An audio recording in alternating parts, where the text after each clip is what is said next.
Hello, ladies and gentlemen, and welcome to another episode of the Daily Friend Wrap. I'm your host, Nick Lorimer, today joined once again by Mr. Hermann Pretorius. Let's get into the news of the day.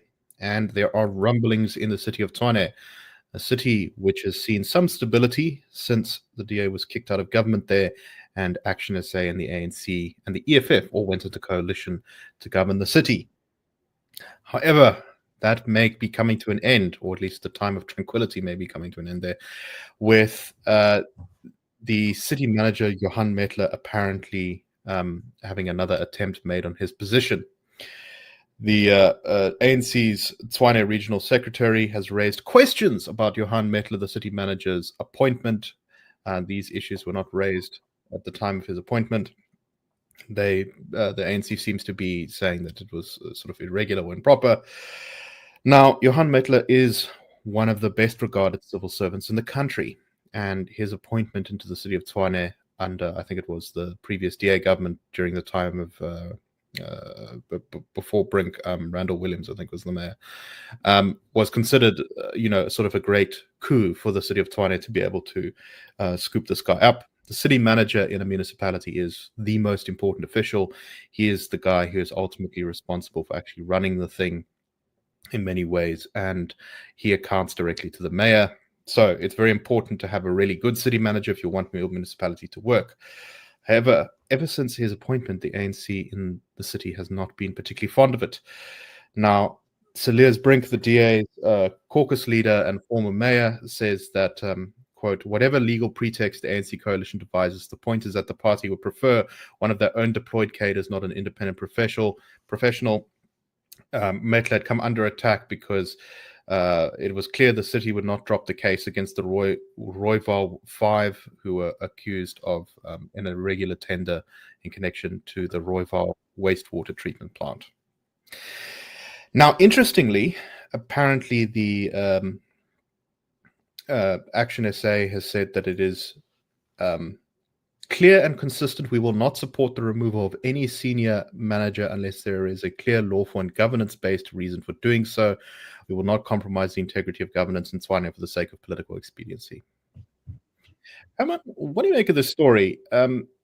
ActionSA here doesn't necessarily say these allegations are rubbish. We're not going to support the ANC's attacks on Johann Metler, but I don't know. What's your take on how this is developing? So I think there's an important history to appreciate here, and I think I can pick up from your intro that Metler really is a very well-respected civil servant.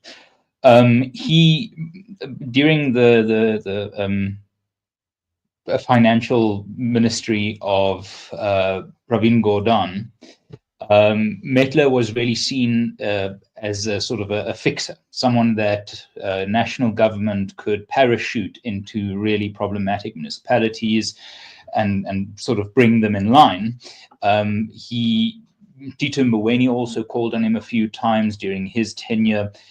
He was city manager when Athol Trollip was DA mayor of Nelson Mandela Bay municipality, really a big force of, a big part of the forcing out of some corrupt elements at the time there. And when Metler was appointed as the Tshwane city manager, he was fresh off being rejected as the city manager for Johannesburg under the DA mayoralty of Mpho Phalatse, where ActionSA and the ACDP really fabricated reasons for Metler not to be supported by the coalition. Instead, the then acting city manager, Floyd Brink, was given another chance to serve, and Floyd Brink, guy with some really questionable links to irregular security equipment tenders, the EFF, really someone who hardly fosters confidence in terms of civil service integrity. And yet ActionSA and the ACDP, the nominal partners of the DA, IFP and Freedom Front Plus, and at the time COPE coalition government in Johannesburg, scuppered Metler's appointment. It was down to Brink and Metler. And the reason that ActionSA at the end of the day opposed Metler's appointment was that they said that there were irregular meetings between Phalatse and Metler. Now, What actually happened there was that Metler had had lunch with Mpophalatse before being appointed to anything. Now, that's important for several reasons. Number one, as you say, if you are a mayor, you're going to work incredibly closely with your municipal manager or your city manager. So it is common practice for mayors to meet prospective appointees to their administration beforehand to make a decision as to whether they get along, whether they are aligned in their objectives, all that very, very normal above board stuff, really nothing suspect about that. And the second point is that in council, most appointments and decisions on appointments happen through the council itself. It is very rare within our council and local government structures for an appointment to be made willy-nilly by the mayor. So it wasn't as if Mpophalatse had the ability to appoint Metler through some obscure process. She needed the majority council support, and also there was nothing untoward about meeting with a prospective city manager. However, ActionSA and the ACDP conjured these issues up as sufficient reasons to say that Metler is a dodgy character, when he quite blatantly, obviously, isn't. You can judge his track record for that. Then, at the same time, Cape Town and Tshwane had a vacancy for city manager. And some sources that I spoke to at the time in Cape Town really wanted Metler to come to Cape Town and be their city manager. At the same time, of course, Tshwane wanted to appoint him. At the end of the day, Metler seemingly felt that his skills were more needed in Tshwane, and he was appointed here by the DA, ActionSA, Freedom Front Plus, IFP, ACDP coalition. And Silje Brink at the time, when he became mayor, quite blatantly said that the city of Tshwane isn't salvageable without someone like Metler in office.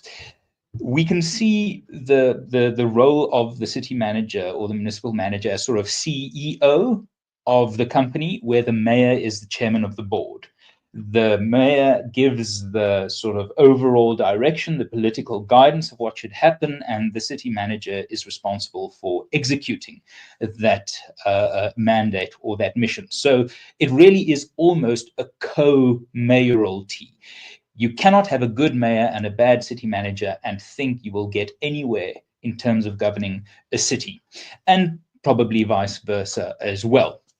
So Metler, with a stellar track record, with a checkered past in terms of ActionSA making some rather unfounded accusations against him when he was considered for the Johannesburg position, and ActionSA ultimately opted for Floyd Brink, who really was a questionable character. Metler is perhaps one of the only reasons that the city of Cape Town, the city of Tshwane has improved its fiscal standing over the last year or so. Or 2 years, or actually, because part of that has been his absolute dedication. From speaking to civil servants here in the city and to politicians, it is clear that he is a by-the-book guy, that he is tough as nails, really doesn't take anything lying down.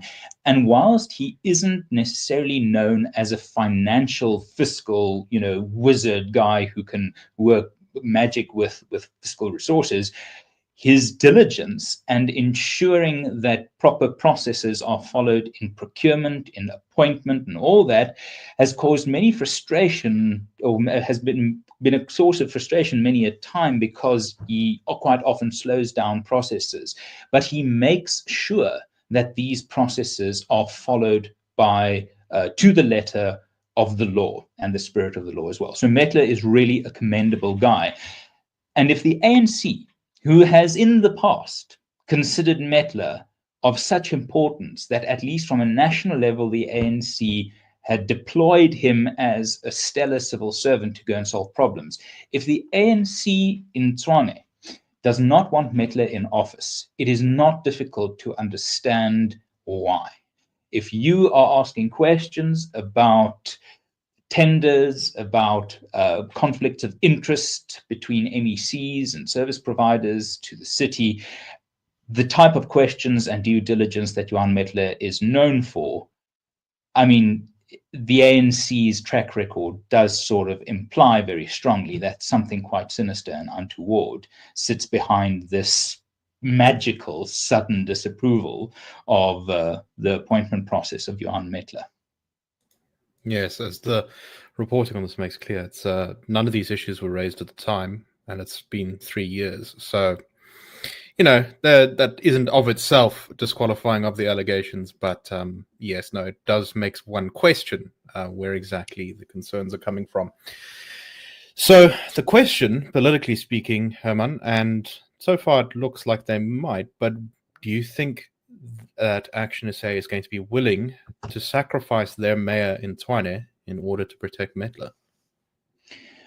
My word, that is really a difficult question, and it is difficult for a few reasons. Number one, Metler adds credibility to the city in terms of whether National Treasury or other sources of funding looks at the city of Tshwane or look at the city of Tshwane with any real sort of understanding or appreciation for the fact that there's someone there who will ensure that the right processes are followed.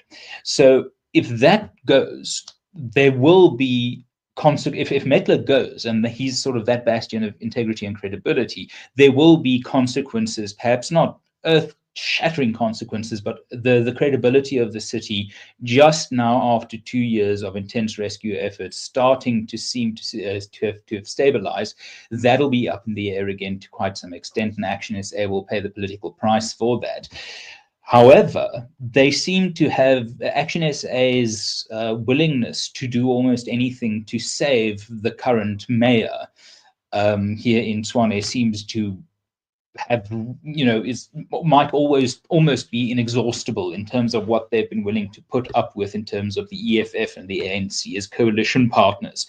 However, at the same time, we do see a total breakdown of relations between ANC and ActionSA in Johannesburg, and I think it is not beyond the realm of possibility that within the next 6 months or a year, ActionSA might try to do a deal again with the other side of the aisle, with the DA, etc., which of course will be incredibly damaging to them, having been the people that dropped that scuppered a relatively popular coalition to create another coalition that they were warned of would actually end up in a rather tempestuous state of suspicion, now only to go back. So it really is an impossible call. I don't know. I don't know. If I were ActionSA, of course I would try to keep this civil servant in place that is such an important part of the city's recovery. However, the ActionSA seem to be quite pliable and fluid when it comes to the principles that they are willing to put on the table to remain in government with the ANC or not. Remember, this is the party that explicitly said before last year's elections that no vote for ActionSA will ever be used to keep the ANC or put the ANC in power. Hermann Mashaba said over his dead body, would ActionSA ever collaborate with the ANC? This is the party that got upset that the DA wasn't clear enough in its rejection of a possible ANC-DA collaborative deal after the election. So when it comes to principles, that might not be the basis on which to judge ActionSA's behavior going forward, because it doesn't seem to have been the basis of their behavior looking back. Well, we shall watch with interest. I mean, the early signs based off of that statement I read from ActionSA seems like they may at least be willing to put up a defensive Metler, which is, I think, good, but we shall see whether they're ready to risk it all. What I think is important to note here is that there is a real possibility that ActionSA is willing to entertain innocuous things as massive procedural irregularities. They've done this before. They did this with the I think the Kratos Power Consortium deal, where the law allowed for something called an irregular I can't remember, an irregular something, an irregular commitment or submission or something like that, where it is just irregular in the sense that the city didn't advertise for it. It is not regular in the sense that the city advertised and people then applied. It was an unsolicited bid, and it was in that way irregular, but the law doesn't therefore describe it as being illegal. It's just because it's unsolicited. And ActionSA really latched onto that word of unsolicited and irregular to pretend that the Kratos deal was something more sinister than it really was. So I wouldn't put it past them You to mean look like at the process. when they voted for the fiscal framework, even though it was going to contain ignorable regulations that would get rid of the VAT increase, but actually did no such thing. So what I read from this statement is that they are willing to, given enough of evidence that the Metler thing might possibly, in some bizarre interpretation of the facts, have been irregular. It seems that they would be willing to take that off-ramp to preserve their mayoralty. Very concerning. All right, we're only going to do one more story because we've gone long on that one. This was an interesting opinion piece that I read the other day in, I think this was Business Day, by the deputy editor, Tshwane, who it's titled "The Township Hustle Tax Temptation." I'm just going to read a little bit for it because I think it's exactly right. It starts off with Motsoeneng saying, "What's not to like about eyeing SA's sprawling informal sector as the next frontier of reform, bringing street vendors, spaza shop owners, car wash joints, and other entrepreneurs into the formal system promises alluring gains, a broader tax base, more inclusive growth, and better protection for workers. Still, forcing the informal economy into the formal mold may be the cure that kills the patient." So, when we hear any talk about the informal sector and helping the informal sector to grow from government, I think our colleague Terence Corrigan has pointed this out. The helping the informal sector to grow never seems to go further than we're going to make sure they comply with all the license requirements, regulations, and become formal businesses. If you want businesses to grow above a certain size, yes, that is important. But there's a reason they don't comply with those to begin with, which is that, and this opinion piece makes this quite clear, and I think it's completely correct. If you formalize these businesses, you're going to choke them with regulation. One of the reasons why they have not become formal so far is because complying with the law is onerous, expensive, confusing, and time-consuming. Hermann, I think this is just another reminder that rather than trying to, force everyone into our dysfunctional regulatory framework, we should be reforming that regulatory framework. Indeed. And what is remarkable of the informal township economy is its dynamism, its durability, and the competition that is built into it at many levels. And part of that is because it operates in this gray area beyond the law in a very real sense. So instead of looking at the strengths of the formal economy and the strengths of the informal economy and aligning them to get a pro-growth economy that is sensibly regulated, but in a light touch way, that finds the balance of pragmatism rather than dogmatism, and see that what is it that makes the township economy so resilient, so effective? Could we learn those lessons and apply it to the formal economy, and then take the good stuff about the formal economy in terms of worker protections and the structure of labor particularly, and the protections that one could get from your supply chain, and apply that, instead of getting the best of both worlds and parking our economy there, saying, let's get the dynamism and the safety of and combine with that. We just seem to have a cherry-picking approach of thinking that if we think about if we just say that unemployment will go down, it will go down. If we just decide that poverty will end, it will end, rather than understanding that behind every little product, every service, every job that actually ends up active in the economy, there's a string of decisions in terms of at what point did it become easiest to do which thing. Water, like an economy, it'll flow. So instead of understanding that the economy as we see it, the consumer side of the economy, is really just the interface of the decisions that could be freely made behind it, we seem to have a thinking of the economy that it can be tinkered with, that it is an engine rather than an ecosystem. And that is my constant frustration, that if you were a game ranger and you said, we really want more lions in our part, or in our little, part of the Kruger National Park, or our little game farm, let's just import more lions, then you sort of miss the fact that, okay, then you need more kudu as well, probably, or you need more space, or you're going to have genetic defects because you're going to be ensuring that the aggressive bloodlines survive, because there's going to be more, conflict between various packs of lions. So instead of looking at it as an ecosystem, understanding that you can't just tinker here and suddenly the system is now a machine, we have this idea of saying, let's replace a few gears here and a few gears there, and we'll have the economy we want. So the informal economy in South Africa, inspirational, interesting, of course not always wonderful. It does have its rather criminal and dangerous aspects. But if policy is going to be influenced by the informal economy, please let it be by the strengths of the informal economy exported to the rest of the economy, rather than thinking just the magical reclassification, taxation, and regulation of a dynamic economy will keep it dynamic. It's like, attaching just a ton of bricks to a horse and thinking it'll still win the Kentucky Derby. Yeah, no, that's exactly right. I was gonna use the analogy of a Olympic swimmer who suddenly tried a heavy weight to, but no, the horse thing works well too. Okay, all right. Thank you very much for listening. We hope you found this show enlightening and interesting, and we shall be back tomorrow on the Daily Friend Show. Cheers, everyone, and have a wonderful day. The Daily Friend Show and the Daily Friend are a project of the Institute of Race Relations, the IRR.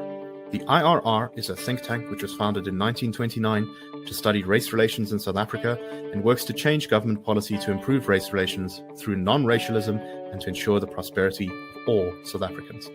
If you like our work and would like to support us, please go to irr.org.za and click Support the IRR.